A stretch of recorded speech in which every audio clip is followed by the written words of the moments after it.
Hi friends, இன்றைக்கி Hyundai கம்பெனியில் உள்ள எக்ஸ்டர் காருக்கு தான் வீல் அலைன்மெண்ட் பார்க்க போகிறேன்.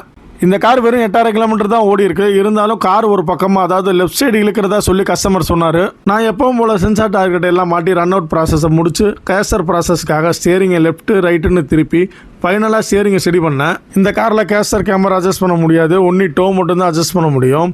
பார்க்குறதுக்கு டோ ரீடிங் சரியாக இருக்கிற மாதிரி தெரிஞ்சாலும் ஸ்டேரிங் ரைட் சைடு நல்லாவே இறங்கி இருந்துச்சு. இதனால் ஸ்டேரிங்கை செடி பண்ணி காரை ஓட்டும் போது கட்டாயம் ஒரு பக்கமாக இழுக்க தான் செய்யும். நான் ஸ்டேரிங்கை செடி பண்ணுறதுக்கு முன்னாடி ஃபஸ்ட்டு 2 பக்கமும் என்ட்ராய்டு நட்டை லூஸ் பண்ணிக்கிட்டேன். பிறகு ஸ்டேரிங்கை ரொம்ப கவனமாக ஃபோக்கஸ் பண்ணி செடியாக வச்சேன். அடுத்ததாக ஸ்டேரிங்கை லாக் வச்சுட்டு கார் இன்ஜின் ஆஃப் பண்ணாமல் வச்சுருந்தேன். இப்போ ரீடிங்கை பார்த்தா ரைட் சைடு மட்டும் டோ ரீடிங் மாறி இருந்துச்சு. நான் கீழே இறங்கி என்ட்ராய்டை கவனமாக அட்ஜஸ்ட் பண்ணி ஒரு கையில் டைராய்டு எண்டை இறுக்கமாக பிடிச்சி நட்டை டைட்டு வச்சேன். இப்போ டோ ரீடிங் 2 பக்கமும் சரியாயிடுச்சு. ஸ்டேரிங்கை செக் பண்ணும்போது நேராக தான் இருந்துச்சு. நான் சென்சார் டார்கெட் எல்லாம் கழட்டிட்டு காரை டெஸ்ட் போய் பார்க்குறப்ப ஸ்டேரிங் நேராக தான் இருந்துச்சு. அதோட காரை யூட்டர்ன் போடும்போது ஸ்டேரிங் ரொம்ப ஸ்மூத்தாக இருந்துச்சு. ஓகே ஃப்ரெண்ட்ஸ், இந்த வீடியோ பிடிச்சிருந்தா ஒரு லைக் போடுங்க. அதோட நம்ம சேனலை மறக்காமல் சப்ஸ்கிரைப் பண்ணுங்கள்.